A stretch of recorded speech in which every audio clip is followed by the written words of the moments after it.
Forfait ou provision sur charge? Quel est le meilleur choix lorsque je veux faire de l'investissement immobilier en colocation? Bonjour et bienvenue dans cette nouvelle vidéo. Donc, je suis Audrey, experte en colocation et en colocation au rendement. Et aujourd'hui, dans cette vidéo, je vais répondre à un commentaire qui avait été justement mis sous une de mes autres vidéos. Donc, je vous invite tout de suite à aller la trouver, la rechercher, qui s'appelle « Réduire les charges locatives ». Alors concrètement, le commentaire était celui-ci. Bonjour Audrey, serait-il possible d'avoir une vidéo sur ta manière de rappeler tes anciens colocataires pour la régularisation des charges annuelles? Aussi, comment est-ce présenté? Tableau, toutes les factures, les calculs. J'aimerais passer de forfait à provision, mais je ne saurais pas comment l'envoyer au colocataire. Des copies écran en exemple serait idéal. Alors, dans cette vidéo, je ne vais pas vous donner des copies écran, puisque ça, c'est ce que je réserve dans certains de mes programmes de formation, ce qui est logique, puisqu'on va beaucoup plus loin que simplement une information dans une vidéo. Toutefois, je vais répondre, et ça va vous être très utile, vous aussi qui hésitez peut-être et qui avez des colocations, une voire plusieurs colocations, en investissement locatif, j'entends, et qui vous posez la question à savoir comment je fais pour passer de forfait à provision sur charge. Alors déjà, je vais juste définir en fait qu'est-ce que en colocation, qu'est-ce que le forfait et qu'est-ce que la provision sur charge. Alors, dans une colocation, lorsqu'on est propriétaire, on a 3 choix possibles. Alors soit, premièrement, on laisse les colocataires se débrouiller entre eux pour souscrire aux abonnements de l'eau, d'EDF, du gaz, d'internet. Ok, ça c'est la partie où nous ne sommes que, nous propriétaires, collecteurs de loyers. C'est dans l'idéal la meilleure des solutions, puisque techniquement, plus on met de choses à disposition des gens, plus on en est responsable. Je vous prends un exemple très facile. Si on met, par exemple, un lave-linge dans une colocation et que celui-ci tombe en panne, alors ça dépend si c'est de l'usure ou si c'est de la mauvaise utilisation, je ne rentrerai pas dans les détails, et bien du coup, on est chargé de remplacer cette machine à nos frais si effectivement on l'avait indiqué dans le bail. Donc plus on met d'affaires, de choses dans la colocation, plus on en est responsable, d'accord?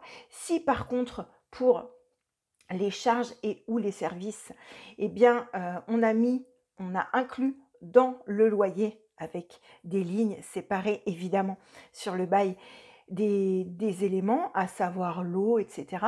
Eh bien là, c'est à nous effectivement de faire le nécessaire. Donc l'idéal serait qu'effectivement ce soit les colocataires que Pierre prenne à sa charge le Internet, la box, et donc paye les factures, que Paul, lui, souscrive le gaz et que Jacques souscrive l'eau, peu importe. Vous avez compris l'idée. Ça, ce serait vraiment le scénario génial, parfait. Mais par contre, dans la vraie vie, ce n'est pas du tout ça. C'est-à-dire qu'on a, entre guillemets, le choix, si on veut proposer un all-inclusive et quelque part attirer plus rapidement des locataires, eh bien, on doit leur soumettre quelque chose qui est juste absolument un package complet, un petit peu comme un hôtel, mais on n'est pas sur la même législation que les hôtels. Donc, on a le choix parmi ces deux entre soit le forfait, soit la provision sur charge. Forfait, c'est-à-dire que, je vais prendre un exemple tout simple. On estime que le loyer pour une chambre en colocation est de 400 €. C'est simplement, ce sont des chiffres, on s'en fiche, mais c'est vraiment pour que vous compreniez. Et on estime que les charges et services, à savoir l'eau, le gaz, comme j'ai nommé, plus Internet, puisqu'Internet est un service, et ou la venue, par exemple, d'un personnel de ménage pour faire le ménage des communs une fois tous les 15 jours, par exemple, on définit que ça représente à peu près 100 € par personne et par mois. Donc, dans mon exemple, on va mettre dans son bail, on va mettre le loyer 400 € dans mon exemple, et on va mettre tout ce qui est afférent aux charges, par exemple 80 € pour le gaz, etc. Et on va mettre aussi les services, par exemple l'équivalent de 10 € pour la box internet et 10 € par exemple pour le personnel de ménage. Alors après, on peut modeler. Donc on estime que la personne va consommer environ pour 100 euros. OK. Et donc, si, mais ça va être le même exemple pour le forfait, la provision, pardon, surcharge. Donc, on va dire que Gwendoline, son loyer est de 400 euros et qu'elle va payer 100 euros au titre des charges et services. Donc, techniquement, elle doit nous donner 500 euros. D'accord. Et dans la règle du forfait, c'est-à-dire que si Gwendoline et ses collègues, ses colocataires ont surconsommé, eh bien, c'est la règle du tant pis, tant mieux. À savoir, s'ils ont surconsommé, au total, ça me fait une facture à peu près de 150 euros par personne, tout confondu, eh bien, entre guillemets, je n'aurai que mes yeux pour pleurer, je ne peux pas leur réclamer les 50 euros de gap que moi, je n'avais pas forcément pris en compte. Ok. Et à l'inverse, si ils n'étaient pas là, s'ils ont très peu consommé et que, du coup, ils n'ont consommé en équivalence que 50 euros, eh bien, les 50 euros restants, je ne suis pas obligée de les leur rendre, puisque c'est la règle du forfait. C'est-à-dire que s'ils surconsomment, c'est pour moi, et s'ils sous-consomment, eh bien, tant mieux, c'est pour moi, ça veut dire que j'ai gagné encore plus d'argent. OK. Par contre, on est rarement dans ce cas-là où ils sous-consomment. OK. Ensuite, il y a la provision surcharge. Donc, la provision surcharge, c'est-à-dire que on va anticiper leur future consommation. D'accord. Donc, on estime, dans mon exemple, que c'est à peu près 100 euros.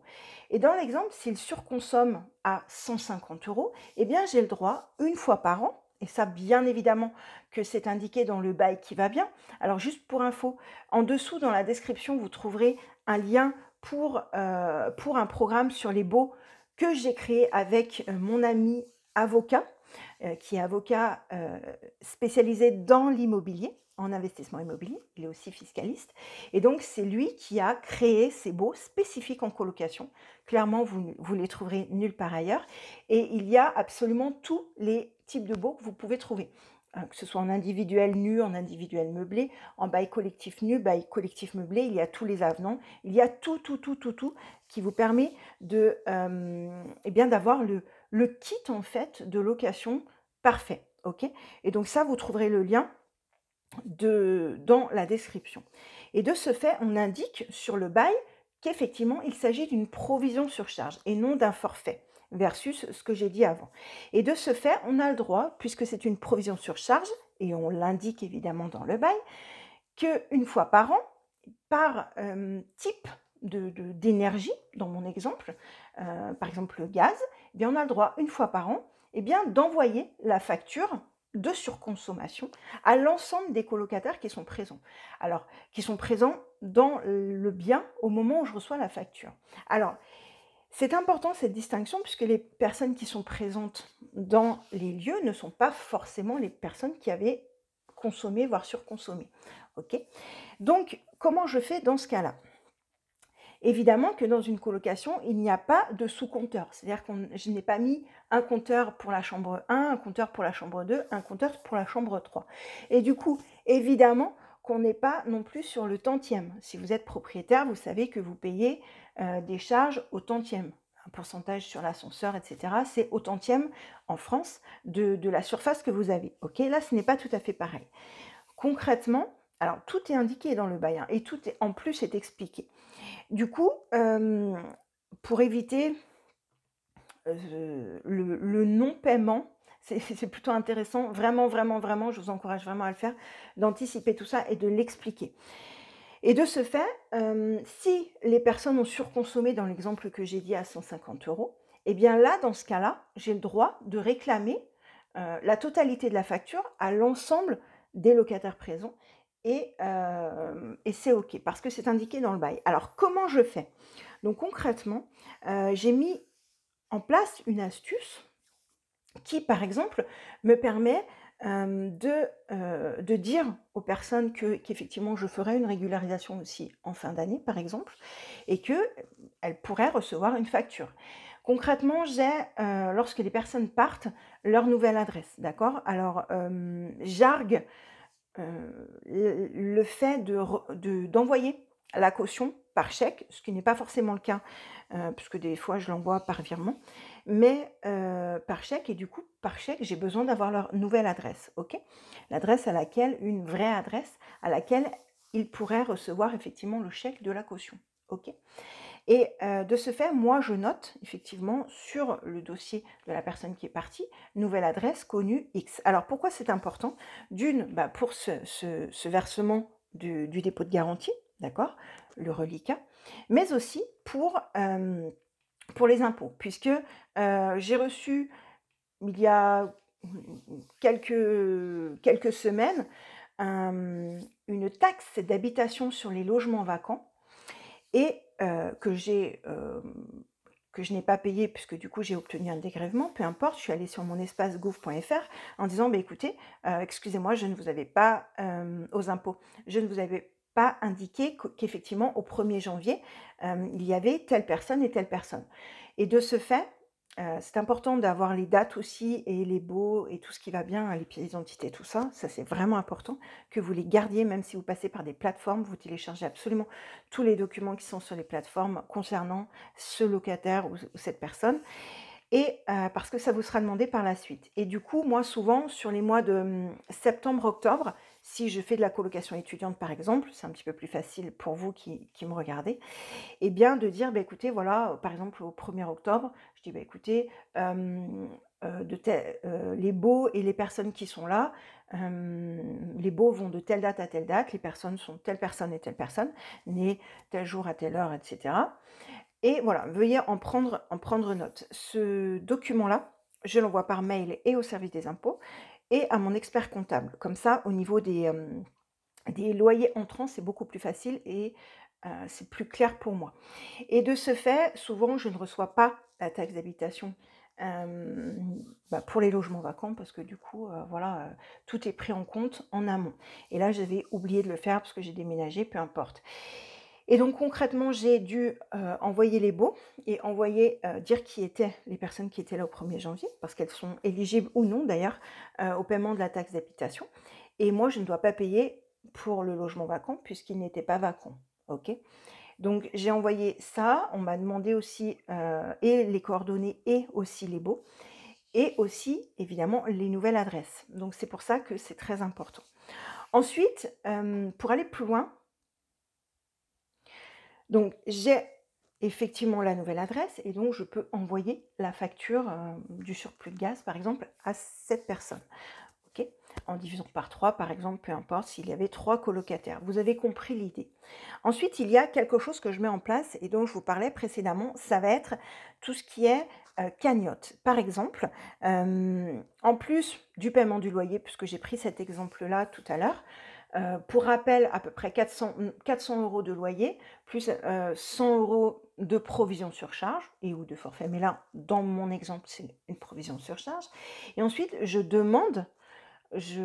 j'invite plutôt, ce n'est pas indiqué dans le bail, mais j'invite chaque colocataire, par exemple, à mettre sur une cagnotte Litchi, que ce soit en virtuel ou soit en physique, dans un endroit spécifique, style une tirelire, vous avez compris l'idée, eh bien, à mettre un montant.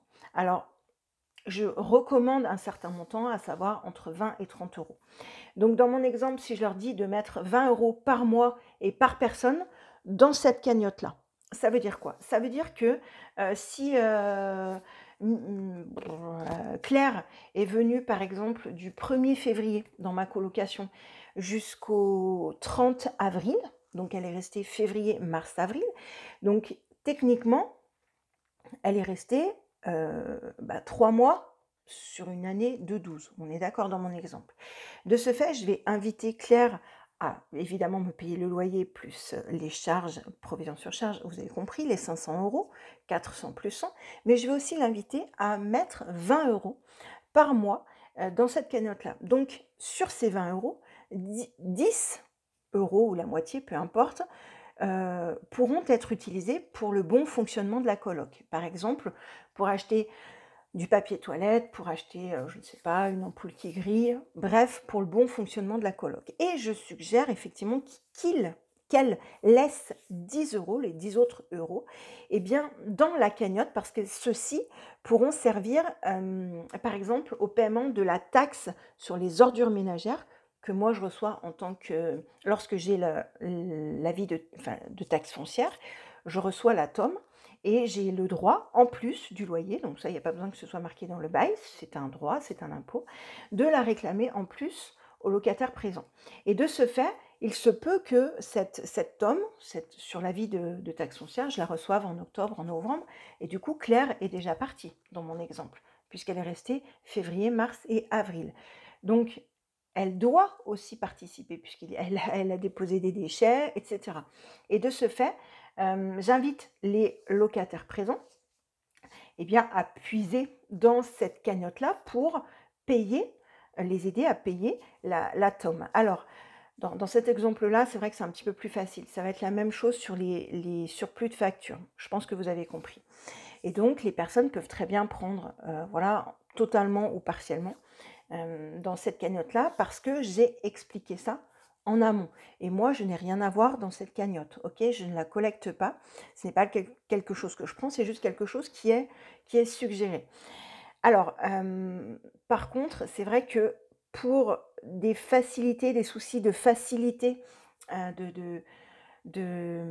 comment dirais-je, de bonne ambiance aussi, je trouve que c'est normal que tout le monde participe. Mais entre le fait de trouver ça normal et le fait de mettre en place les choses, c'est encore autre chose. Du coup, je lui dis, écoutez, voilà, il y aura des impôts, ce n'est pas aux personnes qui seront, par exemple, présentes dans les lieux au mois d'octobre, qu'elles devraient payer la totalité des impôts, puisque vous avez participé aussi à aux poubelles, etc., dans l'exemple de la taxe sur ordures ménagères.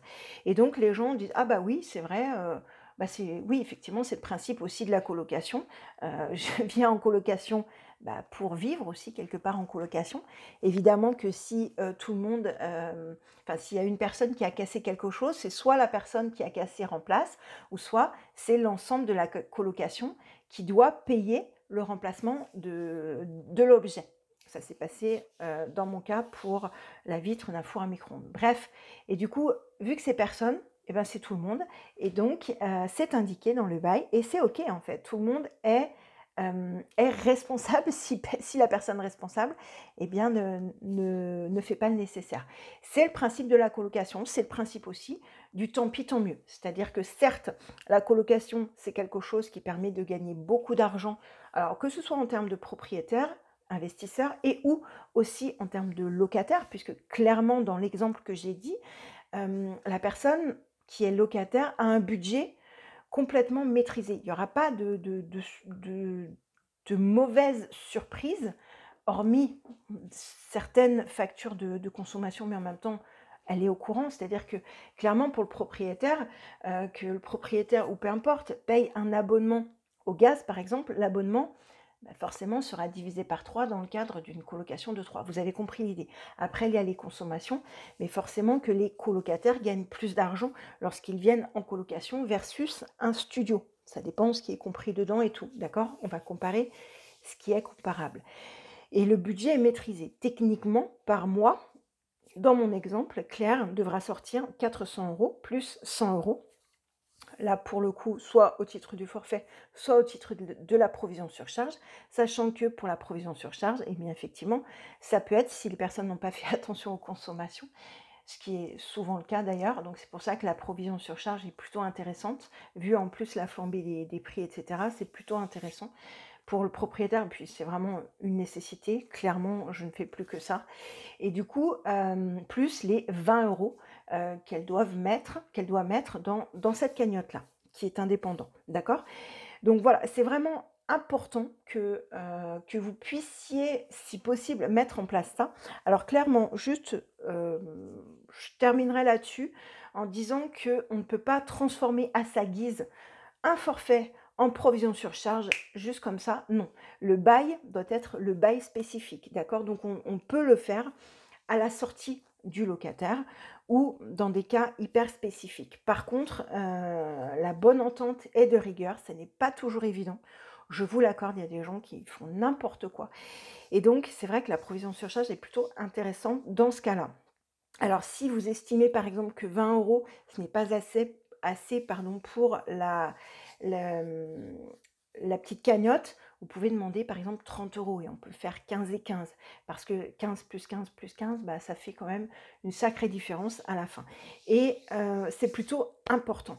Ensuite, concernant les copies d'écran, tout ça, tout ce que je demande, ça effectivement, ça va être dans certains programmes que je propose effectivement, mais comme je l'ai dit, ce n'est pas ici en vidéo que je vais pouvoir détailler tout ça.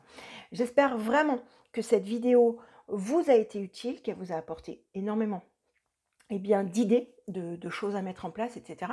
Si vous avez d'autres questions sur la colocation, posez-les en commentaire. Allez voir ce que je propose dans la description.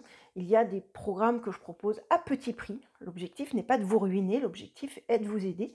Par exemple, pour débloquer des crédits, pour Lock Express, pour Coloc Renta Express, comment on fait pour exploser sa rentabilité. Donc, on est sur des petits programmes qui ont des petits prix. Et donc, allez-y, profitez-en. Et c'est important pour vous d'aller plus loin, de vous former pour gagner plus d'argent. Vous aurez plus de connaissances. Donc, si vous mettez tout ça en place, vous allez gagner plus d'argent. Et puis, moi, c'est important pour moi de vous aider. Ça ne changera rien à ma vie, mais ça vous changera probablement beaucoup de choses à la vôtre. Et puis, vraiment, on est sur un win-win et c'est vraiment important pour moi.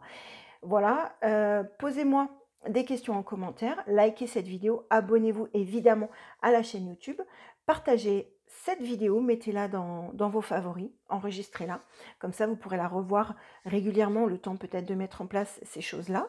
Et puis allez voir mon programme sur les baux, il a été conçu pour vous. Moi je savais faire, mais du coup j'utilise aussi les propres baux de Dimitri pour moi, pour mes colocations. Donc réellement, ce que j'utilise, c'est ce que je propose, hein, clairement. Et donc, c'est vraiment issu de mon expérience et de l'expérience aussi de mes élèves. Et si vous voulez que je vous accompagne pour vraiment ne pas vous tromper, parce que j'ai quand même plus de 15 ans d'expérience en investissement locatif, colocatif, si je puis dire. Et donc, j'accompagne beaucoup d'investisseurs, plus de 500, à atteindre leur indépendance financière grâce à l'immobilier locatif. Ça, c'est vraiment génial. Comment trouver un bien, comment le rendre rentable, vers quel profil de personnes se diriger, où est-ce que je peux acheter, les quartiers que je peux acheter, etc. Donc ça, c'est vraiment ce que j'adore faire, vraiment. Et du coup, voilà, j'accompagne les gens, les débutants, en fait, à acheter leur premier bien locatif rentable, et j'insiste vraiment là-dessus, et à franchir le pas, c'est très important pour moi. Et donc, si vous voulez plus d'informations, contactez-moi, et pour qu'on puisse mettre en place ça rapidement, et que possiblement, dans 6 mois, vous soyez propriétaire d'un bien immobilier rentable. Plutôt pas mal comme programme. Moi, je vous dis à très vite dans la prochaine vidéo, et puis, posez-moi vos questions, likez, vous connaissez la suite. À très vite, ciao.